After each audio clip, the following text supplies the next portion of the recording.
Hi, this is Nancy Yearout, and welcome to my show, High Road to Humanity. In every episode, I tell you powerful true stories filled with great wisdom that you can use in your own life as you strive for a higher road to travel. My featured guests will have their own unique stories to tell that enlighten your mind and your soul. So kick back, relax, and learn the secret to success when you take the high road. First touch, strong connection, it lays deep in your soul. Hi, this is Nancy Yearout, and welcome to High Road to Humanity. And I have a wonderful gentleman here today. His name is Will Young, and he's written a really cool book. It's called The Unlikely Felon. And welcome to High Road to Humanity, Will. Yeah, great to be here. Thank you so much. Now, I know you go by Will or William. Will, my grandma called me William. Did she? Or Billy. When Oh, I was Billy. little, Billy too, but Will. Oh, God bless. All right. Well, I'll go with Will if that's okay. I want to tell you guys, sit back and relax for a minute. Let me tell you what we're going to be talking about today. This is a really serious subject, actually. So this is a memoir that he's written, and this is why. He says, imagine you're taking care of a loved one late in your life, dedicating years of your own life to do it. Then thus began the journey of a spiraled into a nightmare for Will and Kay Young. Will's grandparents needed elder care, okay? So this ambitious couple decided to take the responsibility on, while also raising young children of their own and pursuing grand entrepreneurial goals. Then a knock at the door on a cold day in February 2011, and it happened today. February 9th, 2011, the day we're doing this podcast, 12 years ago today.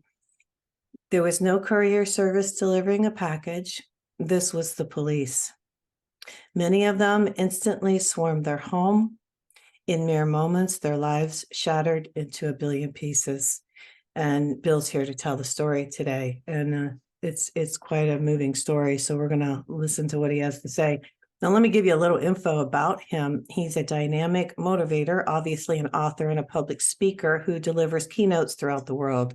His books, plays, and scripts and short stories are about real-life events that move, challenge, and inspire people of all ages.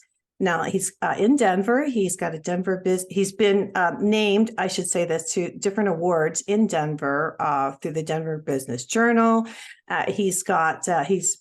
Has a Explore Net is a company that he has right now, and it's a fast-growing privately held owned company in Colorado.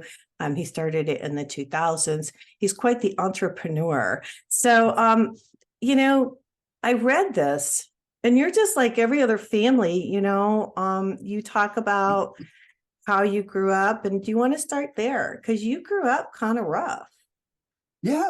I think, like I think a lot of kids, if you have a single mom, a single parent, you're dealing with all kinds of different issues, right? You've got somebody who's trying to make ends meet, trying to figure out kind of their own life. She struggled with all kinds of issues, mental illness under that umbrella, and just all kinds of things going on. And you're trying to, in our society, we're always pushed to become wealthy, to become successful, to make something of your life. And especially if you don't have all the cards lined up, you weren't born in the right place, you weren't born wealthy, you have this, sometimes for me, it was an overwhelming obsession to become successful and to become wealthy. And that, as we'll talk about this, that got me in some trouble through this whole process. Yeah, you wanted to be a billionaire. Yes. You said early on, like when you were a kid, you're like, I want to be a billionaire. Yeah, I was in college with my college roommate.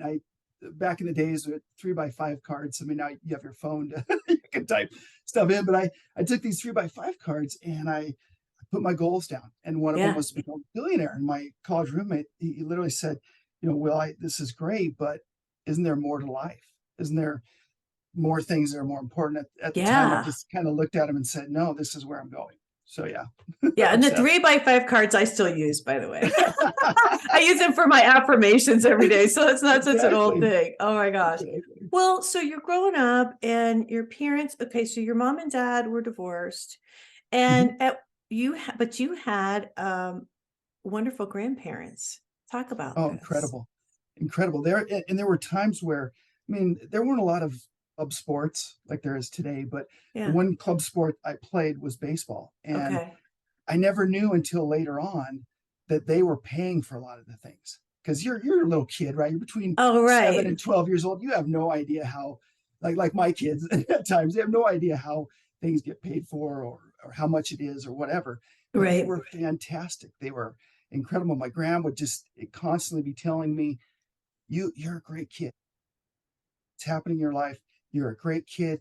You can do incredible things. And looking around, other people saying how negative their life was, or how depressed, or how things weren't going to work out. My grandparents were just constantly saying, Right. you can do it. You could You do can it. do it. Now, I'm curious, what at one point you go to live with them. How old were you when you went to live with them? Actually, it was kind of on the weekends. It was Okay. on and off thing. So, Okay. So especially not, you never went and not, stayed not with full them. time, not full Okay. time. Okay. All right. I wondered that. So you're 16 years old. Let's back up.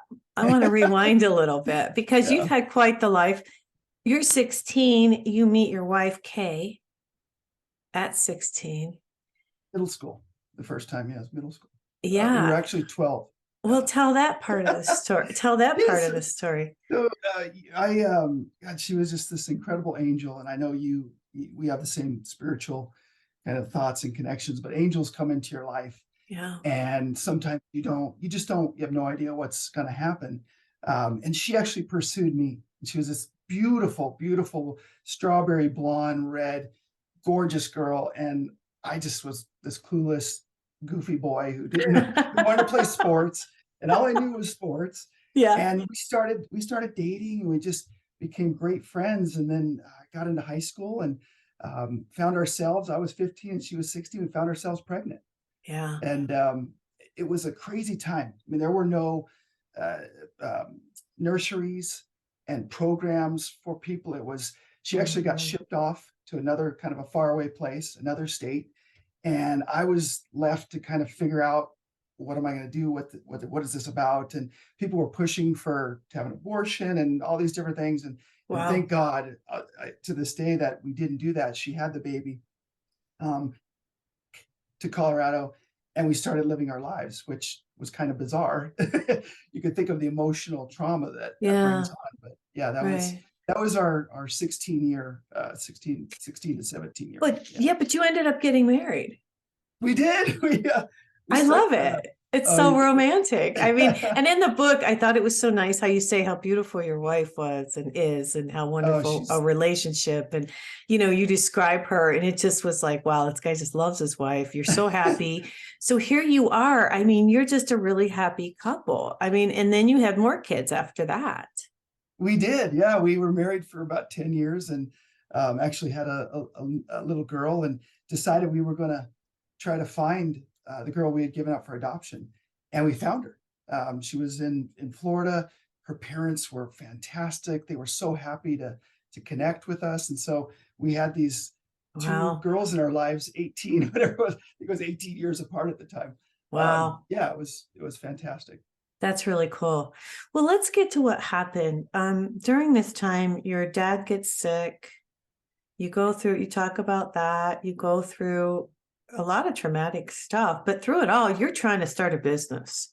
Yeah, And grandma and grandpa are helping you. yeah, absolutely. Talk about this. How did you, and this is because we need to get to the part of what really happened here on February 9th, 2011. So through this whole thing, you're trying to start businesses. Grandma and grandpa are kind of helping you. Talk about how I just was trying to figure out, how did you become like their caretaker, I guess. Yeah, it was interesting because we had, even going back, you mentioned when I was a child, but even in my 20s and 30s, we had this really unique relationship, and we were almost like Right. best friends. Like, we could go to the bar and hang out, and you normally wouldn't do that with your most people, maybe not, don't do that with their grandparents, but we Yeah. just had this really cool relationship, and we could talk about anything. And Right. as they were in really good health, 75, 80, and then they started hitting mid 80s, late 80s, heading towards 90, and all of a sudden they started to decline. Right. And for Kay and I, it was like, we didn't second thought about it. We were so close to them, and we were starting to realize they needed us more than ever now. Right. And of course, it was frustrating, and you're sad because they're not the person they were. They were this Right. dynamic, physically able to do everything, mentally sharp, and all of a sudden that just starts to go down. So we just started making sacrifices and said, let's figure this out. And I had no idea what the hell I was doing, but I was Yeah. like, I'm gonna figure this out.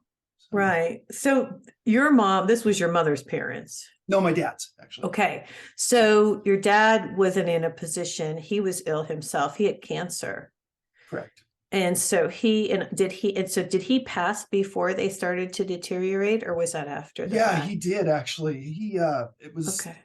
about too late 2008 and in 2009, and he was getting worse and worse. As most people know, as you're going through those final stages, he actually committed suicide. Yeah. He to speed up the process. He always said, Will, I don't want to die with my boots off. I want my boots on. He was kind of an old cowboy kind of thing, and Oh, God he did, bless. and so that's what he chose to do. That's what you've been through a lot. So here you Yeah. are. So you're left. Now, were you the only, you had siblings, right? Did Just anybody one. else? Okay, you had a Yeah. sister? Younger sister. Yeah. Okay. Was she in town? Could she help take care of grandma and grandpa? She was, but she had a child. She was working, newly married. She had so many things going on. She helped with whatever she could. I mean, we kind of tag teamed where we could to Yeah. get things done for them. Right. This whole thing is interesting to me because it really, I want the audience, I'm going to preface this. You were doing what you felt was the best thing to take care of grandma and grandpa. They had a house. You had to sell the house. I mean, and you didn't put them in like a home or anything right away. You waited. Talk Yes, about we did. this. Yeah, Talk about this. well, and I had no idea. There's millions and millions of people that are going to become caregivers, are caregivers right now, and it's kind of it's almost a hidden secret. Nobody friends at lunch or dinner. Hey, by the way, I'm a caregiver, and it's a lot of Mhm. work, and I'm exhausted, and it's difficult. But that's the stage, the situation that we were in, and we wanted to keep Right. them in their home as long as we could. And I think Right. that's what you hear over and over, right? Is how do we keep somebody in their environment, what they're used to, and especially with dementia. And I've learned so much about this since then. I didn't know what I was doing, but you want to keep them in that environment as long as you can. And so Mhm. we were coming over different times of the night, every day, trying to figure it out because they were falling, they were forgetting things, they weren't eating correctly. There was just so much going on. It was a little Right. traumatic. I went through this with my parents too, and they're Yeah. both gone now. So I know exactly what you're talking about. And we brought in, and I think that's why there's a lot of people that bring in care to the home. Like you said, I wanted to reiterate that my mom and dad wanted to stay in their house too. And I feel the same way. I would prefer to stay in my house as I get older. And I think most people would. So you did that for a long time. And then what happened? Well, it just got to the point where, in fact, I think if I remember right, my grandfather might have fallen Okay. and broke a rib. And you got to think, my grandpa was an electrician for 40 years. He was Oh climbing my gosh. stuff and buildings, and just this incredibly Yeah. kind gentleman who was in great shape. And now he's falling almost to the drop of a hat. At the same time, my grandma's dementia was getting just worse. So I could see that she was hardly remembering me, and that look on her face, she would still remember me, but it just wasn't there anymore. And so we decided to put him in assisted living. And the thing is, I think a lot of people, and I was this way too, you put somebody in assisted living, you think, oh, problems are gone. Somebody else will help. Somebody else will figure this out. That's not how it works out a lot of times, especially when you have two people at the same time. You're still responsible for all their doctor's appointments and their laundry and what they're eating and their doctors and what's their medication. You're still Wow. responsible for everything in their life. And they still have the house too, right? So their day-to-day, all those things that we do on a day-to-day basis, we still had to figure out. So we thought it was a solution, but it really it wasn't for us. So they go into the assisted living, and in the meantime, or I guess I'm kind of a little out of sequence. I know your dad lived in their house for a little bit, and then you said, I need to he was smoking in the house and everything. And you're like, I need to, get the house back in order. So then you sold their house to help. And was that to help pay for the assisted living? I would Yes, imagine. part of it. Yes, exactly. I took about 6 months, and you can imagine they lived there for, I think it was, at the time was maybe 49, 50 years. You can imagine all the stuff they had. So it was a 6 month project, just getting everything ready.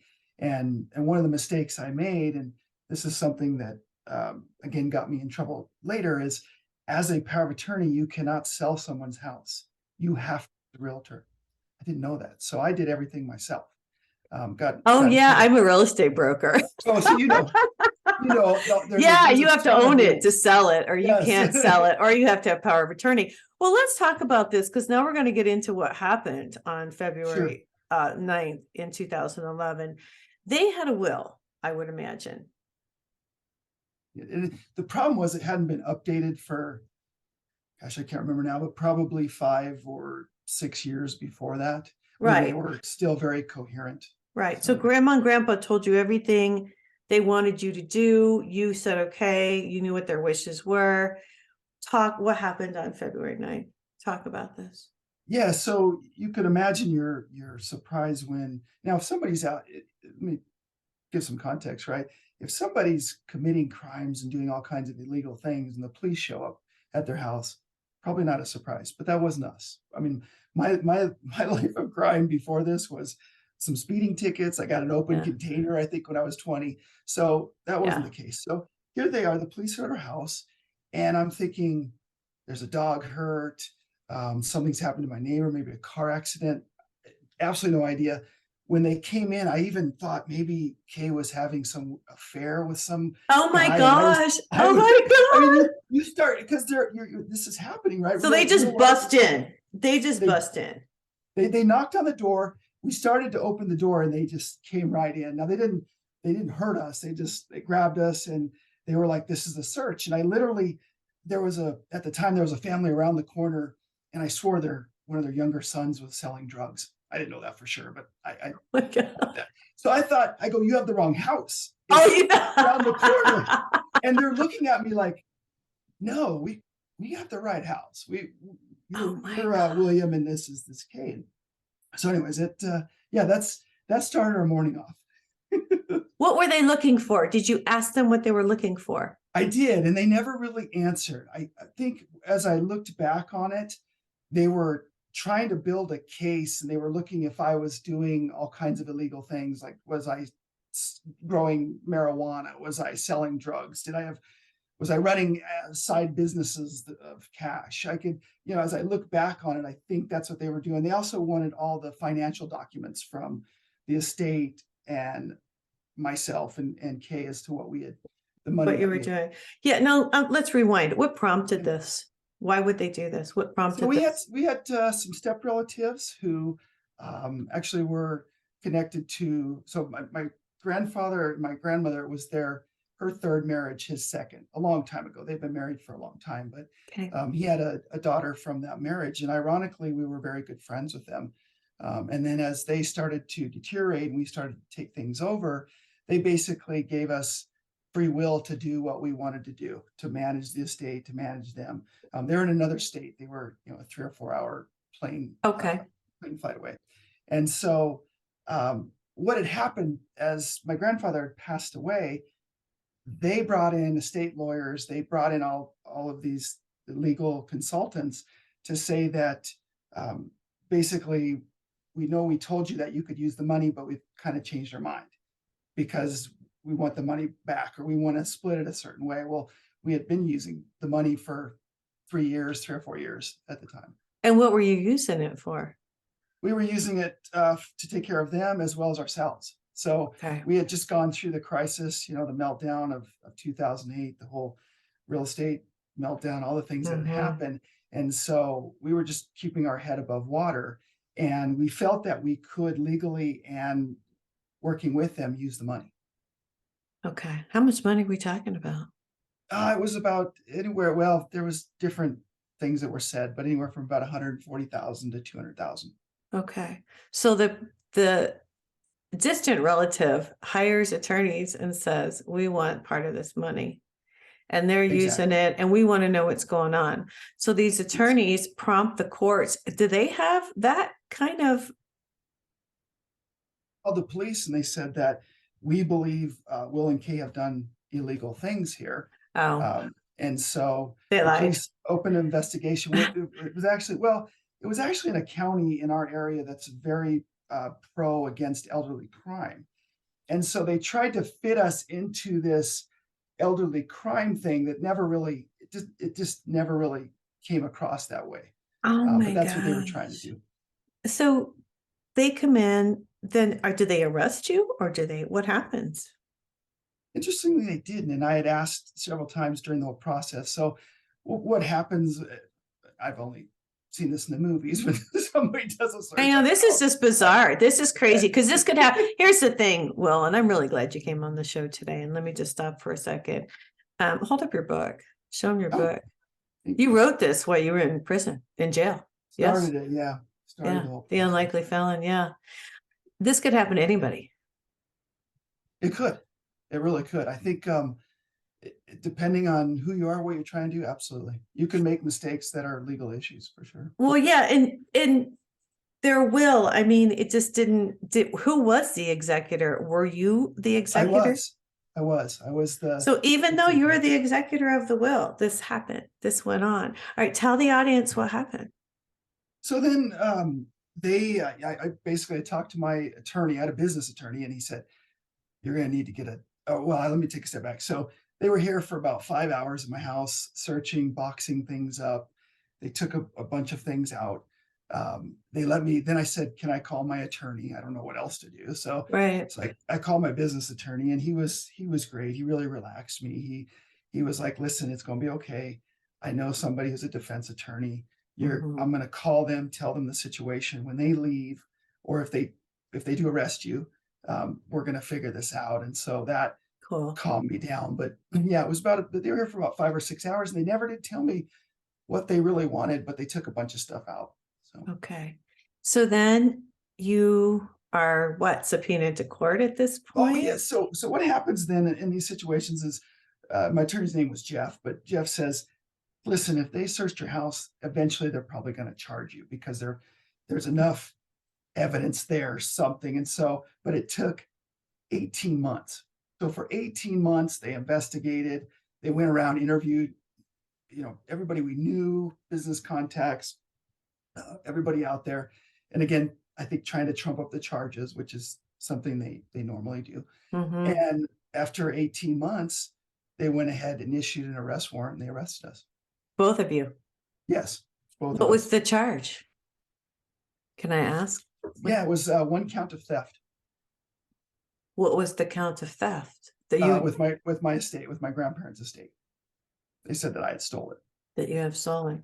So that's your poor wife Oh, yeah, and and your kids. she was luckily my kids were little. They were I want to say 4 and 1 at the time, thank God, that they were little. But yeah, and Kay had been there. She had done way more caregiving than I had during all the time, and she had sacrificed so much, and she had actually cared for her mother before she died, and she just had done so much. And so here we were. Yeah, we're dealing with this. Was it in the media at all? Was it in the Yeah. newspapers? Yeah, it was in all the news stations. Oh It was my in all the God. newspapers. They came to my house. All the local, they Oh knocked on the door, wanted interviews. They no. interviewed all my neighbors. They went Oh around. my God. And Oh, so, I don't mean to laugh. I'm just thinking, no, oh my it is. It gosh. actually, when you look back now, it was hilarious because they made us out to be Bernie Madoff. We were stealing millions of dollars. It was just the weirdest thing. I don't know if it was a slow news week or what was going on. We were the #1 story at 5 o'clock news. It was. Oh We were my the gosh. lead For story. how long? For how long? I think it Well, was just a couple of days that happened. No, I guess it was maybe a week. Yeah, maybe a week. so let me ask you this. So in the meantime, Grandpa passes before the trial. Grandpa passes, yes? Yeah, he had actually passed before the search. So he had Okay. passed in the fall of 2010. That's right. Okay, you said that. I'm sorry. Yes, No, that's okay. and then Grandma, when did she pass? So Time she was wise. in assisted living she lasted another 14 months. Did she know what was going on at all? I don't think so. There was one moment where she looked at me and she said, just suddenly had this look in her eyes, like she was back for a minute, and said, "Will you tell the truth? Everything will work out." And then she like it was an instant, and then that was Went it, and she back. was Isn't back that to. crazy? They say they do that. Isn't that crazy? And I swear to this day that was because even when I was in court, all the things I kept that thought of her saying, you tell your side kind of thing. So yeah, it was, So but she lasted about 14 months. it had to have cost you quite a bit for attorneys. Yeah, I had My goodness. my attorney had said, my business attorney had set me up with these two defense Wow. attorneys, and my wife and I had to have separate ones, which I didn't know. You know, one attorney can only Represent serve one both. person. Oh my gosh. And actually, the gentleman I had was well known in Denver. He had defended people, murderers, and famous Yeah. people doing all kinds of things. And so he was about a 35-year veteran, and he said, you know, in the end, we're probably going to plead on this right from the beginning. But he said, we'll figure out as we potentially go to trial, because the courts they're kind of stacked against you in a lot of these situations. And I didn't know anything about the legal system before this. I know a lot more about it Yeah. now than I ever wanted to, but yeah. Yeah. So he said to plead guilty. Is that because you didn't know that the will you had was not sufficient? I mean, why did he say to plead guilty? Because your Well, grandma says tell the truth, but then I hate this. I don't like the whole system, to be straight with you. But that's where I was a little confused when I was reading your book. I was like, well, why did they have you do that? well, I think that when you go into these situations, and before this happened, I was like, well, if you're innocent, you fight to the end. You fight Mhm. for everything. But the reality is we had broken some laws. And when you get into a court, especially prosecutors are very good at, it's the letter of the law, and the jurors have to make decisions on that. Now there's emotional situations, but we Mhm. were worried. The other thing he said too is there's a reason that this particular county has a 97 or 98% conviction rate. Oh They my don't go to gosh. trial. They don't go to trial. And it makes sense. We would have courthouses all over the place if everybody went to trial. It never Mhm. worked. But if you go to trial and you pay, I probably would have had to do 3 to 5 years in prison, if you go to trial and lose. And it was a 50-50 kind of deal. Even the situation comes down to what juror do you get that day, right? Yeah, You go to trial, they pick the jury that morning. We've all been to those situations where they're picking the jury. I What know. jury are you going to get? Is it going to be one that is going to look at you a certain way because of how you use the money? That's going to say they should throw the book at you. So all of these things came in, and we had emails. We didn't get things signed that we should have. That was a big mistake. But we did have emails. We had some witnesses, but we just didn't have a strong enough case to kind of roll the dice Even on though that. you had put them in assisted living, did you have obviously you had the bills from assisted living and We that did. kind of thing. We had the bills, but we had used the money um, for our own needs as well. So that's So why.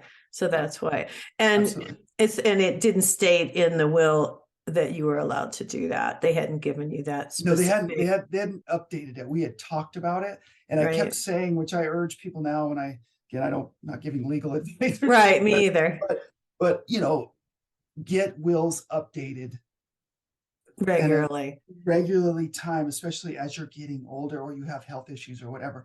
Because I did so many things based on the promises I made that didn't fit um, with some of those legal documents and issues. So Was there any money left by the time you went to court? there was. Okay. They What'd there they was do with it? they took care of my grandmother with it. Actually, the step relatives actually took over the money. Here's the irony of the whole thing. And then they paid themselves for taking care of my grandmother. But that because they did it under the court's guidance, It was that made it okay. okay. I did it outside of the court's Oh. guidance. I was a criminal. So Let's go to the end of the trial, and the judge has you both stand up. I want you to tell the audience what happened. of course. So we actually we had a trial date set, and as you get closer to the trial, you're trying to negotiate with the prosecutor on the situation. Um, we were felt like, again, we had a good case, but we said, well, let's go ahead and plead because of all the things that our defense attorneys had said and the situation we're in. Plus, you mentioned the money. Mhm. We knew if we went to trial, it was another $20,000 per attorney. It was another this, another that. Mhm. So we went in and pled guilty. The nice thing that they did, I have to say, the prosecutors, when we did it the first time, actually, there's a first time where you go in, you plead. They told the media a wrong date, so the media didn't show up that day. Oh, thank That was gosh. actually A kind of blessing. Yeah. blessing. But then about a month later, you actually do the hearing where you get sentenced. All right, so it's Okay. about a month away. So you're talking about the sentencing situation, which and I'll try not to get emotional. I do sometimes, but Okay. um, You're welcome to. all friends were there. We had 200, I think 250 people. The courtroom was packed, and it was our daughter, 16, had come back into our lives. She was actually living with us, which was so Right. cool. And she's in the front row. She's crying. She's just emotional. She doesn't know what's going to happen. And judge, who actually was I thought a very good and kind judge, actually. The media's there. Every newspaper, they didn't have cameras in there. The cameras were outside the door. But the judge Wow. starts going through and he's like, listen, we need people that take care of their parents and their grandparents. And he was very, I want to say, positive and forthright about that. But then he says, here's the thing. You guys made all kinds of mistakes. And I've got a lot of people watching, which he did. And Yeah. I've got to make sure that if somebody's in this situation, they don't make some of those mistakes. And so he did. He had us stand up, and I just stood up, and I thought for a minute I was going to go to prison. And of course, I have no idea what this is or how this is going to work. But he gave me work release, 6 months of work release, and he gave Kay 7 days in jail, which I thought was very interesting. It was 7 days. If you really stole $200,000, I don't know if you would get 7 days. So he was being kind. In fact, he let her serve after I did and after Christmas so that she could be with the kids. 7 days was almost. So that was that moment of, here we go. I'm going to take the next step and next journey in my life. It was very spiritual, and I know you're a very spiritual person. It was Mhm. amazing, actually, amazing. So you went in, when you're on work release, what does that mean exactly? Yeah, I had no idea. I'm like, I don't know what that means. Explain So that. what happens is in our system, we're set up so that, of course, the jails there's too many people and it's overcrowded, but it's set up so that if somebody's not a potential danger to society, they can Right. actually serve at night and on the weekends, and then during the day they can go to their job. For me, I got to come home because I have my own business I work from. I got to come home during the day, go back at night. I actually only served 85 days because they have something called good time, or is it good time? I think it was. Uh, Again, I had no idea how this worked, but yeah, I did. I ended up serving 85 days in work release, and you're actually put in it's almost like a college dorm type Right. situation. And I Mhm. was put in with the very mild uh, people with DUIs and people with I wasn't put in with very hostile, dangerous type With people. hostile people. Yeah, But that's here's the kicker. You have yeah. to pay. You have to pay a daily fee to be in Oh, work, and it's oh, based off of your income. And so I had to pay the most per day. I think it was $72 per day to be in work release. oh my I just gosh. thought that was very interesting. And so I saw a lot of these men that were getting caught in the system. It was their third time, fourth time, because they're having to pay for this to try to keep a job, and they were just caught in this cycle. So anyways, that was one of the I guess really dramatic issues that I got to see firsthand. But that's work release. When did you decide to write this down, to put this book together? Well, I started journaling, and it gave me something to do on my bunk, because you're set up on these bunk beds, and Yeah, yeah. I would sit there, and a lot of the people were watching TV, but I would sit there and I would just journal and journal. And I had done journaling during all the situations so that I could actually look back on my notes when I Mhm. sold the house and all the things I did. And I just started putting this information together. And then it really hit me about 3 days after I got out of work release. I was working on a financial project. I was helping a company get started.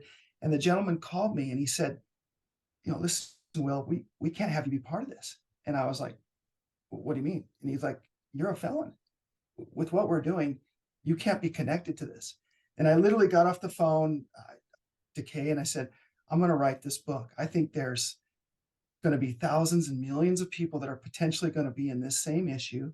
There's also lots of men in particular who don't understand the caregiving situation, or they're so consumed like I was for success and this wealth track that you get messy, you make bad decisions. I had made some bad decisions, some bad choices. I really should have dug deeper. I should have thought through this better, but I was so consumed by that. And I said, what if I write a book where a guy like me, an average Joe, probably as average as maybe you can get, says, listen, this can happen, and here's how I got here. And I wanted to write the book too in a way that I guess best described as entertaining. I don't know. Yeah, it was entertaining, by the way, I have to say. You're telling a horrible story, but at the same time, there's so many blessings that happen. There's so many great things, and I wanted to focus on that as well. Now, that's the big question. When did you realize all the blessings? That's as I like to say now, I'm 51 years old, and it took me about 45 years to become a good husband, as I tell my wife. I'm still working on that, but I think when I was in work release, there were things that would come up to me and go, hey, I see you reading, because I bring in my success magazines and my spiritual things. Science of Mind is one, all these different things. And they come up to me and say, how does that work?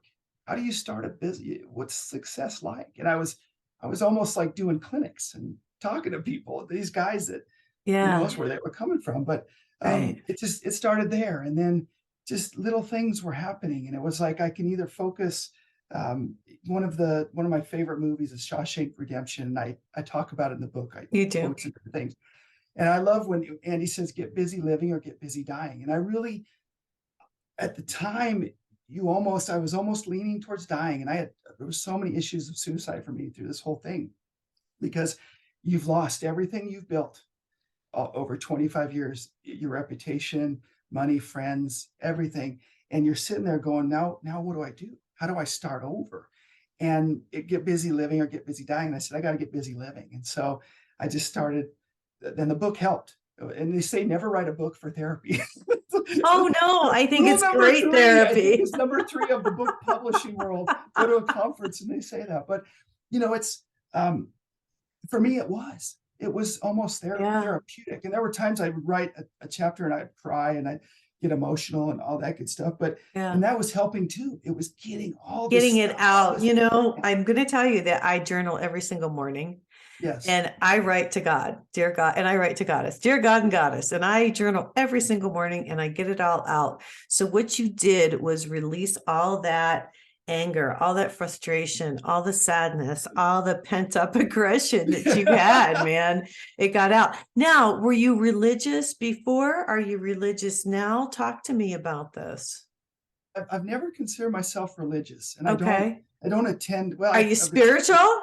Spiritual. That's to me, and I have there's a difference for me, a big difference. But for me, I'm a spiritual guy. I'm just like you. I journal every morning. I'm actually creating a lot of content, I think, for men like over 45, over 40. Nice. It's different than anything out there. I'm working on that. But cool. For me, it's a spiritual thing. It's I know love is thrown around, but it's how can you, especially the way I was brought up, to macho and you're going to do this and you're going to do that. And it's like, no.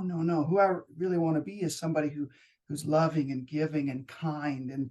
And for me, that's the spirituality and meditation. I got into meditation. I'd never done that before. Very cool. After all this happened, I've meditated probably every day for 5 or 6 years. It's been a while, but I have things, and I know I've seen your podcast too, where you talk about being able to read people in the universe. I've had things happen now in my intuition, and I predicted things that happened, and Kay goes, see, you have it too. You have some of this. We all have it. We all have it. It's that meditation. It's slowing down and relaxing. And so, no, I'm not. I grew up. We were married in a Methodist church. Yeah. I went to a lot of different religions. I had a lot of friends that were in Catholicism. But no, for me, it's more of that spirituality and Perfect. how can I bring that out more. It's just nice to hear that you meditated and you connected with the divine, because that's what I tell everybody to do. And it Absolutely. changes your life. It really changes your life. And it's really interesting to see. So you did a 180. So now the money's Absolutely. not the most important thing to you anymore. No, no, exactly. Isn't that That's, interesting? well, and that's been hard too. And I think, in a lot of things, it's funny when you go through this type of trauma. And again, my trauma wasn't as bad as, I mean, there's people out there that have had it way worse than me. I don't want to ever come across that, this, I mean, I had to do some work release. I mean, thank God it Right. wasn't my child that was dying of cancer, or I lost my legs or whatever. I mean, but at the same time, you go through all of this trauma, all of this pain, and you try to figure out, how do I build a great life again, after all this? And I deal with, I'll see an old friend, an old business associate, and they treat me completely different, and like almost like, get away from me kind Oh of my thing. gosh. Isn't Yeah, that sad how and people are? that is a hard one on your ego. I mean, that is because Yeah. that's the other thing too. When you go through all this stuff and you build businesses, you're an entrepreneur. When you go through all this stuff, you get some chips on your shoulder. I think, Bon Jovi talks about how the scars can fade, but I think you get these chips on your shoulder and you build this ego because you got to make it. I mean, I was raising money, I was doing different things, and then you find in the end it doesn't benefit you at all. Right. It's more of a drawback, and so I'm almost like a recovering egomaniac, I I guess. love it. Is Yeah. what I would, Yeah. and I've gotten over, like, I had drinking problems, I had all kinds of things that I've now that I've worked through, and I feel really good about where I'm at. I love it. I love it. How is Kay? Oh God, she's fantastic. It took us a while to, and I felt I took the blame. I said, I put you No, you guys did it in this together. situation. You were We married. She didn't know either. did, but that was me. I had that kind of guilt, and she's such an incredibly dynamic, kind person. And now from what I see, and we both have really, it's hard to say this now, but we look at it like it's one of the best things that ever happened to us. Yeah. It Now, of was a course, blessing. 12 Yeah. years ago today, I wouldn't have, when they knocked on the door, if you would have interviewed me then, probably not. But I mean, every morning we do kind of an hour of power thing, and we write in our journals and we talk, and then we Wow. work out, and we have just this whole great morning process. But she's a fantastic mother. We have a 17-year-old, a 14-year-old, and a 10-year-old, and she's Wow. just a dynamic, fantastic mother involved with school. So it's incredible. You've Incredible. become a completely different person. How interesting to Absolutely. see that. That is fabulous. All right. Now I'm going to ask you kind of a strange question, but I don't know why I'm going to ask you this, but I'm going to ask you anyway. Might not be the first time. Any, have you gotten any signs from grandma and grandpa? Oh yeah, that's cool. I love that question. I'm actually, I think, taking them in better now than I used to. I think I notice things Right. The more you more. do it, the more you do Yeah, it. Yeah. the whole meditation, right? Slowing Yeah. down your mind and everything. Yeah. There's times where I've walked into my garage and I've smelt their garage. Just Oh. and you remember that as a boy, right? Yeah. And growing up, and Yeah. it's, Mm-hmm. that smell. Or I've had dreams about Graham. I don't dream about my father, but I have dreams about Graham where she's just smiling at me, happy as ever. And I Just love cool that stuff. because my grandkids call me Graham. And that's what you that's what you called your grandma. You called her Graham and Graham. Gramps. Yeah. Yeah. All right. Hold up the book again so people Oh, can sure. see it. Sure. You guys, you got to get this. It's a good read. Unlikely Felon. What's been the response? This came out. How long? It hasn't been out. How long has it been out? About a year. It's been out Okay. for, well, less than a year, but Yeah. it's been great. I have the most powerful thing. I mean, there's lots of good reviews. I think there's 45 reviews, positive reviews on Amazon, but Wow. the emails I've received, and just people to me, even in our local community, that they're like, I'm having to deal with this stuff, and I read your book and it actually helped me. I went and saw an attorney, which I wasn't Nice. going to do.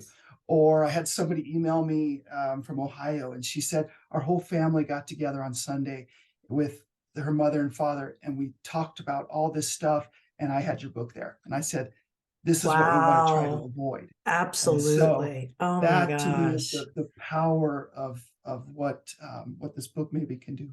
Right. You guys, his website is unlikelyfelon.com. That's the same name as the book. Well, it's been a pleasure. Absolutely. Thank you. I appreciate everything you're doing and Thank your you. journey and your spirituality, and it comes across in everything you do. So thank you Oh, so God much. bless. God bless. All right, you guys, you got to pick up the book. This is Nancy here out. This is High Road to Humanity. You guys got to check out the series I'm doing. I'm teaching everybody how to tap into their own abilities. So everybody check it out. I'll do another video this week. Go to my website, nancyyearout.com. Again, thank you, Will Young, and everybody have a terrific week. This is High Road to Humanity, and God bless.